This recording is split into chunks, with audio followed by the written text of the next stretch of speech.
And now to a lighter note. Hi, I'm Doc Martin, the lone journalist for KRAZ TV. Look at this cute picture. It's a police officer stopping traffic to let a mother cat, her name is Blackie, cross with her kittens. This was staged because people had seen it before, and she got all 5 cats across. But to make this photo, it was staged, and it was redone. It's called The Catmen of Gotham. Tales of Feline Friendships in Old New York by Peggy Gavan.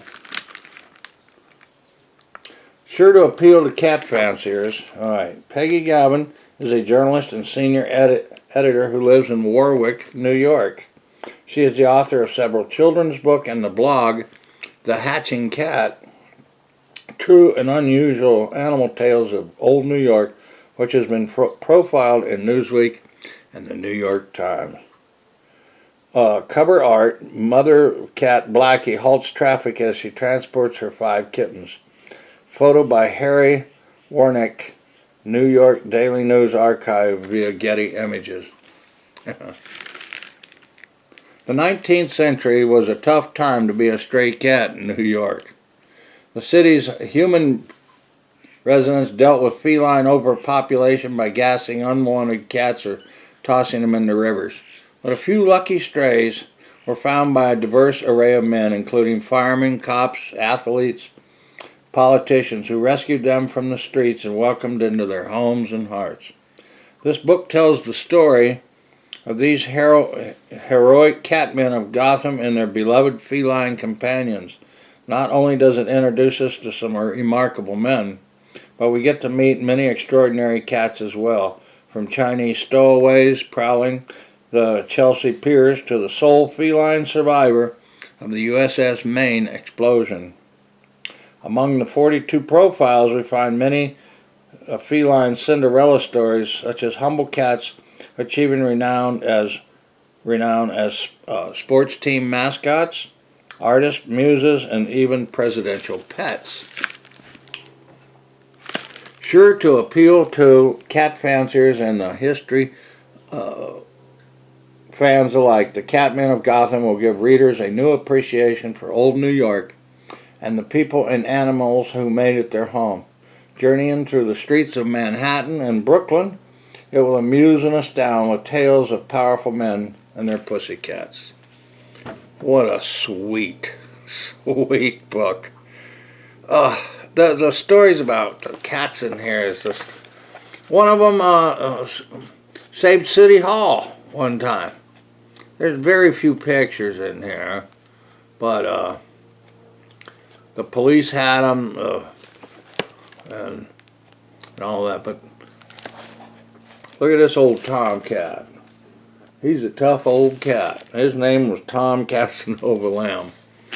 And the Lambs was a Hell's Kitchen area, Lamb's Clubhouse. And the guy told me, he said, well, cats are the original pest control. So, and actually, a lot of people tried poisoning rats, but anytime the cats ate them, they died. So, a lot of people really didn't like doing that, because if you just leave the cats alone, they'll catch most of the mice, and they did.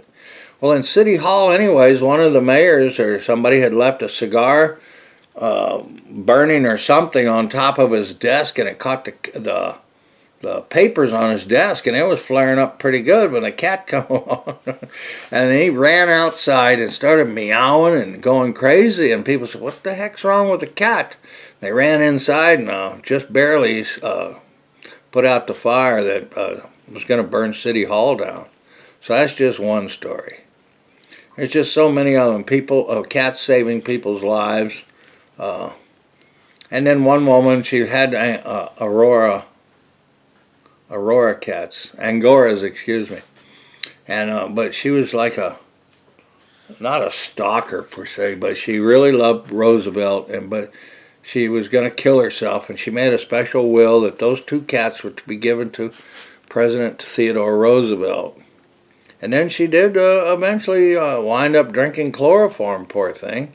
But anyways, President Roosevelt did take the 2 cats, and so he took care of them all those years. Well, he had guinea pigs and all this other stuff.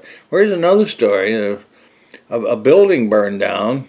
A guy threw a match by accident, and a night watchman, into a trash can, and it set the place on fire, and it got going. It destroyed the building. 4 people died, and but somehow a cat got down in an area where it didn't get hurt or anything, and it was there for 2 or 3 days. When they were going through it, they found the poor thing and brought it out and fed it. But the cat had lived there, and it was a mascot of that building. It was called the Equity Life Insurance. True story. But they also found a guinea pig. Well, I don't know why one of the stupid adjusters was going to experiment with a guinea pig on something. I don't know. That was going to probably mean the demise of it. But anyways, that little guinea pig was saved also eventually, and it lived 16 days. You know, the cat was out in 2 days, but they were digging around in the offices 2 weeks later and found the poor guinea pig in a cage. Anyways, the guinea pig was taken out, and they fed it and was wondering what to do with it. And this one little boy, his pet guinea pig had died, and he was inconsolable. All he did was weep, weep, weep, weep, weep, and cry. He loved that guinea pig. So these people said, well, we know what we're going to do with this guinea pig. So they gave the guinea pig to the little boy, and he was happy, and he got over everything. But anyway, it's really about cats. Cats that come in ships, and it's just amazing, amazing story.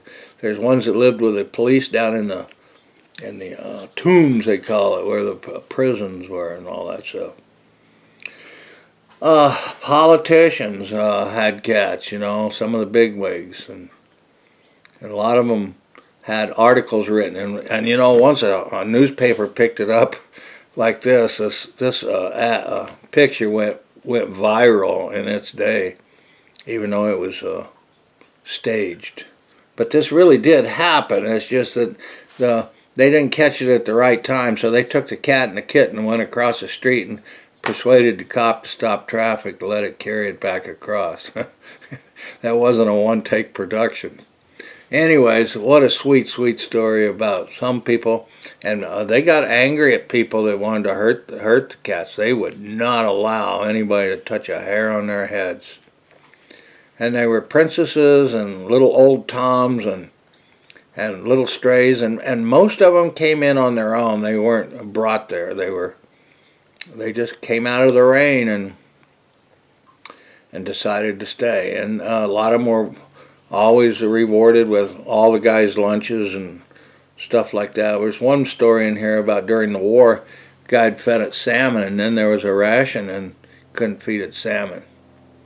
So they found other alternatives, and eventually people put together and say, well, we're going to give the cat a can of salmon. So it finally got some of its salmon. But it's such a sweet story about people.